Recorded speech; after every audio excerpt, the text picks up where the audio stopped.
Hi guys, welcome back to my channel. How's everybody doing? I pray all is well with you and your families. If you're new to my channel, welcome. My name is Nancy, and in this channel I just share with you guys about my healing journey. Yes, we are already healed and made whole, but some of us, that healing is a journey, and that's what I talk about in this channel.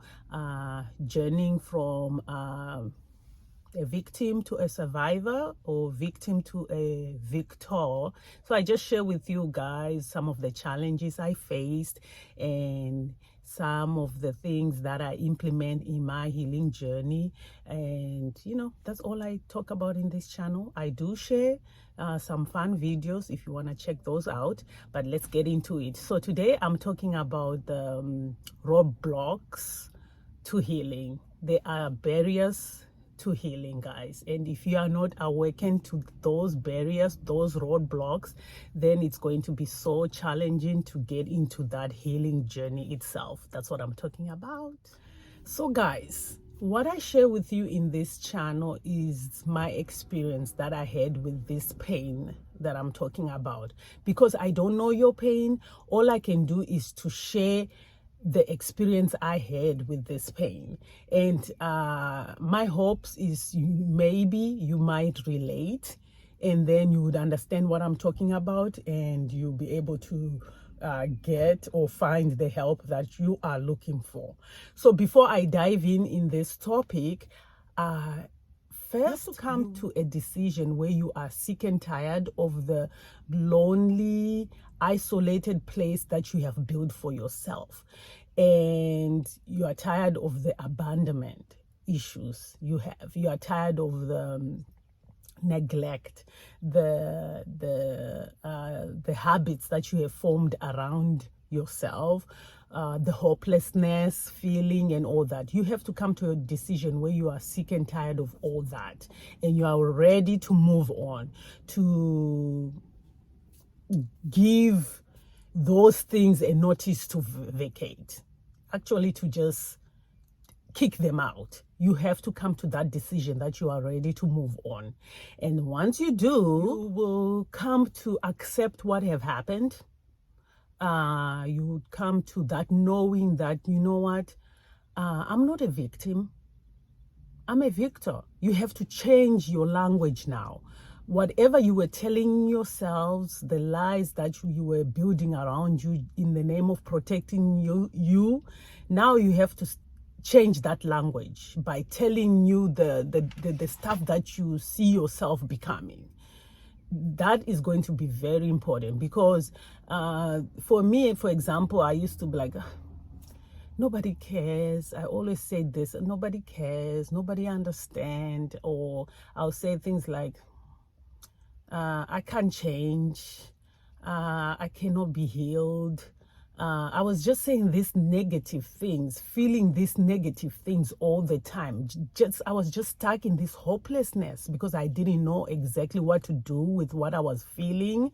So until I got it, when I got to that decision where, you know what, I was sick and tired of being sick and tired, that's when I started changing my language. Like, you know what, I don't have to feel this way. I have the spiritual DNA in me. So the power that lives in me, although I didn't say those things that time, I wasn't that spiritual awakened, but I'm just trying to say that I just started changing my language. Like, you know what, I don't have to live this way. I want better. I want better for myself. I just didn't know exactly what that better was, but I started changing my language. Like, you know what, no, I want to get out of this. I want to live a better life, things like that. I started saying things that I wanted to see happening. So you have to change your language. When I had that knowing within myself that, you know what, I need different. I want different. When I started having that feeling, that strong feeling, like, you know what, is it enough? Is enough? That's when God started doing his work in me, really. And like I said, that time I wasn't I didn't have that personal relationship where you go to God by yourself, because I just felt like I'm not worthy. Like, I guess God won't even hear me. Really, honestly, I thought even my prayers, I didn't think God would hear me. So I would always be that one person that if you want prayer, I am going to stay and be prayed for. If there's a healing ministry going on around the area, I was that one person in that healing ministry. And when they tell, oh, you need to meditate on this verse, I'll be just saying the verse, you know, the scripture that the men of God would have said, you know what, you need to meditate on this. But because I wasn't opened inside, it seemed like my heart was very, very stony. So nothing was getting in because I wasn't cracked up yet. So I would go to this and I was getting very frustrated that, you know what, maybe these men of God, they don't have power, because why is it I'm not getting healed? I still feel the same. I still think the same. My language is still the same. My character is still the same. I'm still, you know, all those things. I'll get so frustrated. I'll get very disappointed, and I'll just blame it like, they don't have power. But then when I hear other people testifying, you know, I couldn't do this. Now I do this. I was like, okay, so maybe God don't really want me to be healed. Or I felt like, you know, you won't say it, but deep down inside you, you'll be feeling like God don't care about me. So that hopelessness will keep growing if you don't reach that decision where you say, you know what, enough is enough. I want different, you know. So I guess when I reached that point, that peak where I was so desperate and I was so tired and frustrated and exhausted of trying to do things in my own strength, that's when God opened me up to see exactly what was in my way, to see those barriers now. That's when I started opening up and I saw the barriers, the roadblocks, actually, the roadblocks that were blocking my healing. I started seeing those things, you know. And this, what I'm sharing with you guys, it's not an overnight. It was a process, but that process was long. The process was long, but once I made that decision, I started seeing the roadblocks. So first, the number one roadblock that was in my way was fear. I was scared to confront my past. I wasn't sure what I was going to find. I wasn't sure how I was going to come out of this. So I didn't want to deal with my past. I felt like if I keep on running and not facing this thing, it will just go away. That's why I just kept on going to the men of God to pray over me and give me the oils and pour oil over my head over and over and over, and nothing was cracking because I just wanted a miracle. That's all I wanted. I wanted a miracle. I didn't want to deal with anything. I just wanted that miracle to save me. So fear was constantly in my way. And then there was that control issue. I couldn't let go of control. I felt like if I let go of control, I am going to be hurt again. But really deep down inside, I was a scared, fearful little girl. So I used this control to think I'm tough. Yet I wasn't even tough. I was just crying inside. I was screaming for somebody to rescue me, for my miracle to come as soon as possible. So I thought, oh, now if I let go of this control, then people are going to walk over me and then I'm going to be hurt again. So it was difficult to let go of control.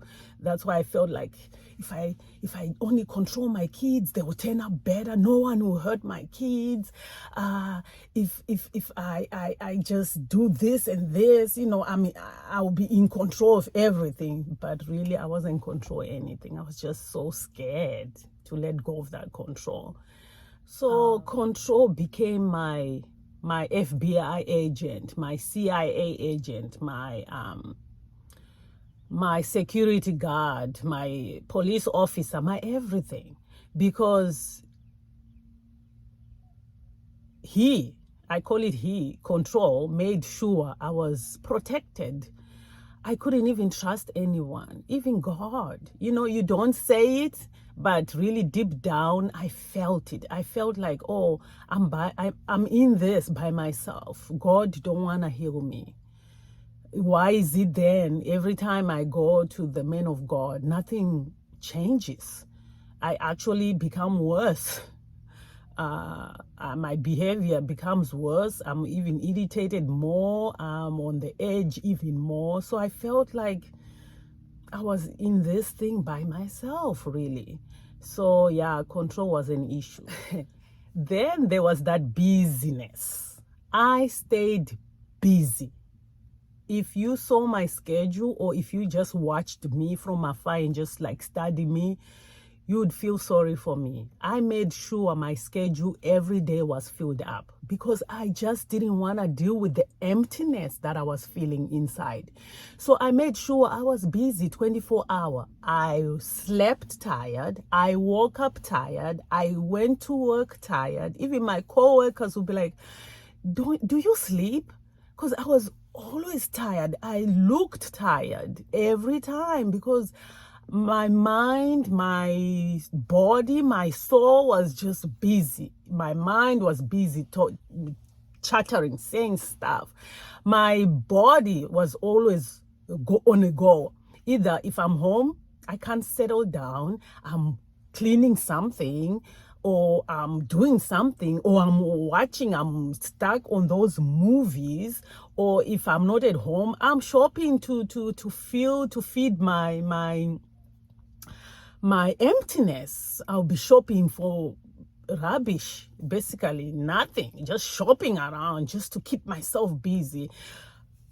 The busyness was too much because I just didn't want to sit down and reflect on myself because I didn't know exactly what I was going to find. And also, I just thought there was nothing to find. I just felt so empty, so lonely, so isolated, alone, and all that. So I had to find an addiction to fill this emptiness. And that was, shopping. Or if I'm not shopping, I'm cleaning. If I'm not cleaning, I'm doing this. If I'm not doing that, I'm doing something else. If I'm at work, if it's slow at work, I will find something to do. It was just that.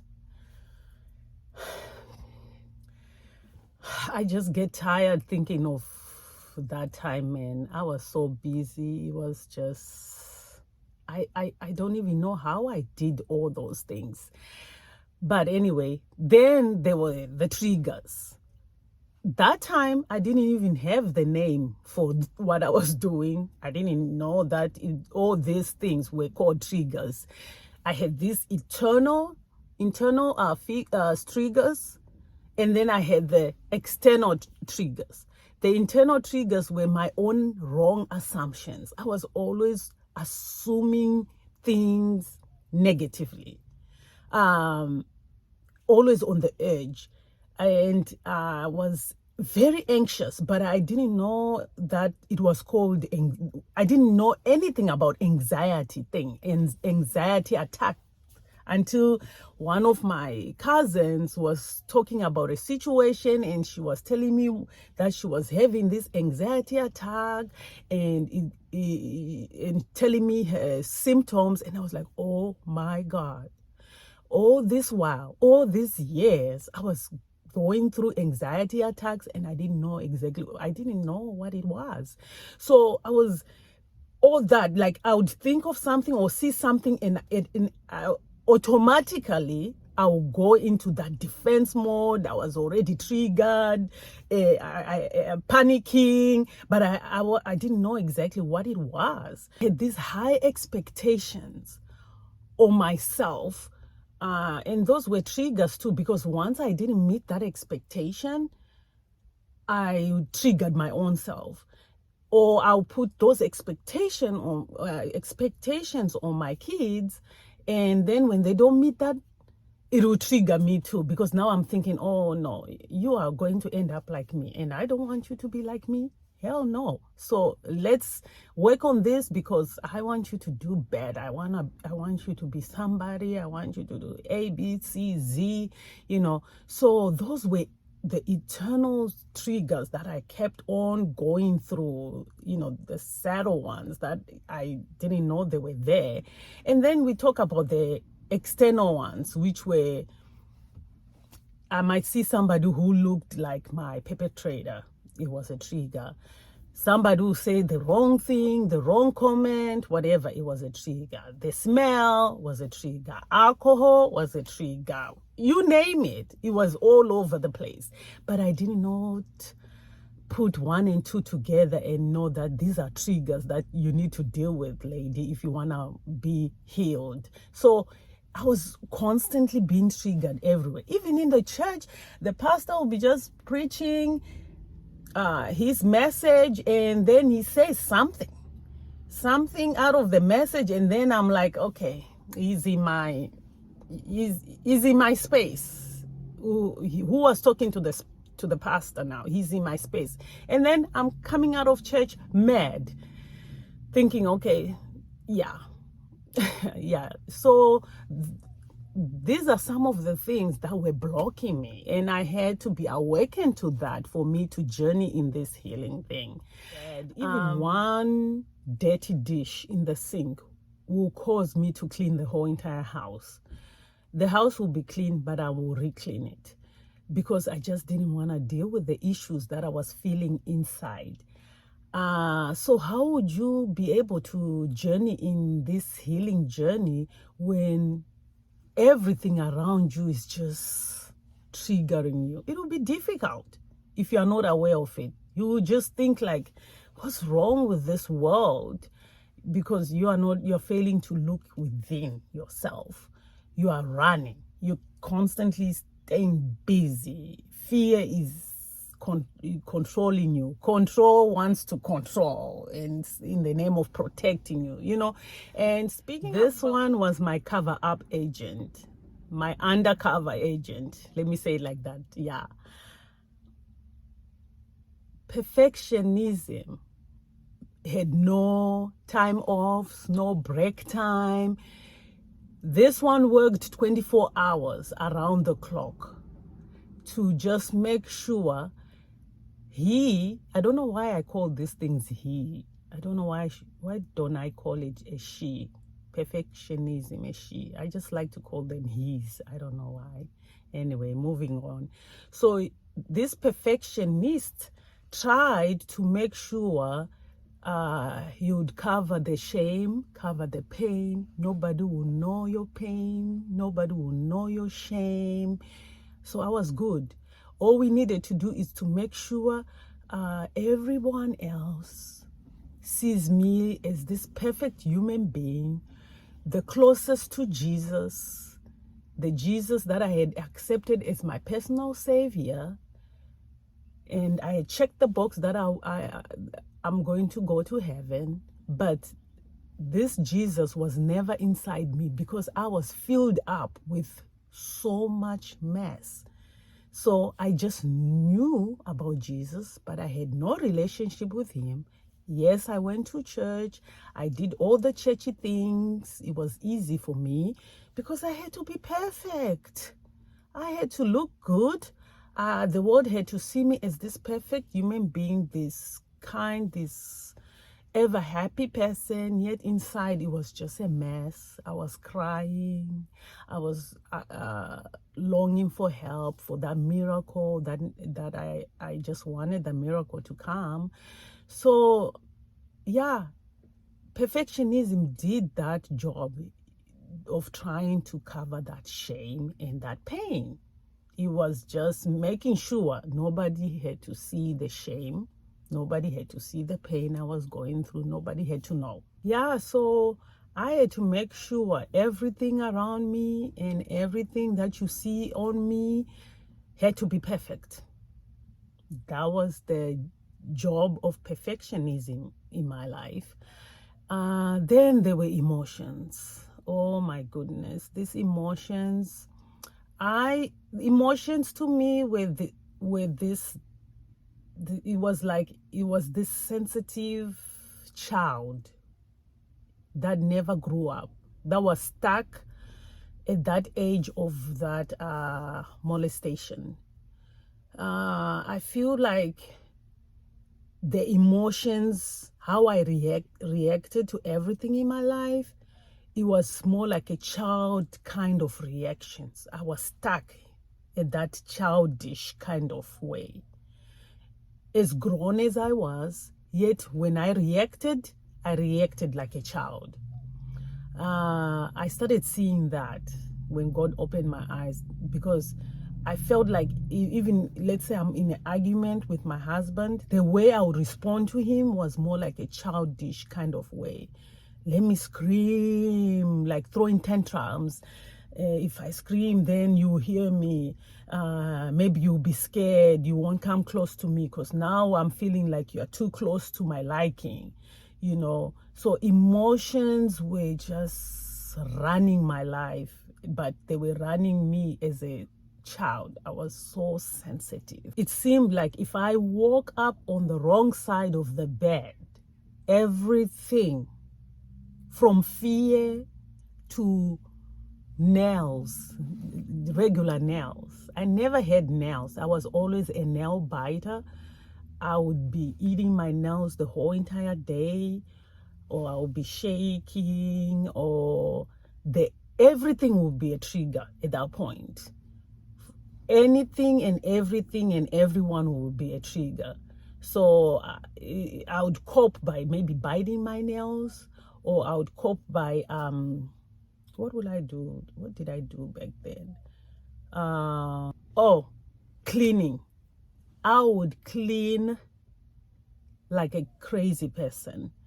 If I had to clean the roof, I would have cleaned the roof if I could, because the more I cleaned, it showed that it was a sign that I was really triggered. And the more I couldn't utter any words, because that's when I would stammer a lot, like I couldn't get out what I wanted to say, because I would be so angry. Angry of what? My past, but I wouldn't know that my past is controlling me. I'll be just in the moment, reacting to the moment, but with past issues that were in control. So yeah, emotions really were a problem. I had to figure out how to cope when I'm triggered. Like I said, back then I didn't know that it was called triggered. So I had to cope. I had to learn how to cope with what I was feeling. So when God opened me now to, okay, this is the issues you have right now. Deal with this. We deal with that. Deal with this. Maybe, you know, like let's say I would have noticed that this is fear. It didn't mean that I mastered the how to deal with fear right away. I would slip and fall so many times, but because now I was aware of what was going on, it made the situation easier to deal with, because now I was aware, like, oh, so this is what I'm feeling. It's not about this. Once you are aware of your habits, your behaviors, it gets easier. You won't master, or you won't be changed overnight or transformed overnight, but because you are aware, it makes the process easier. It makes you to be able to put 1 and 2 together, and you are able, now you have a direction, you have a focus. That's what I'm trying to say. You'll be able to have a focus, like, okay, Now this is what it's called. It's a trigger. I've been triggered because this perfume reminds me of this perpetrator, or the way he touched me. It reminded me of that incident. Now you are aware. So now when you are aware, you are able now to direct your emotions to where they align to the way you are supposed to react, rather than just reacting like you are reacting to your perpetrator. You are able now to say, you know what, I didn't like the way he touched me, because it reminded me of how this person touched me, or how this person used to do, things like that. So now I know that it's not about this person, it's about my past. So what do? Now you are able to find solutions, you see. I've noticed that my videos, they are so long because I've been trying to find ways to make the videos very, very short, yet very beneficial to somebody who is going through pain. But it seems like I haven't got to that point yet. So I'll be breaking my videos into parts. Like this one, I know it's going to be long, so I'm going to have maybe parts in it. If it's going to be part 1, part 2, part 3, part 4, part 5, it's better, because people don't like long videos. I've noticed that. And I tend to explain so much.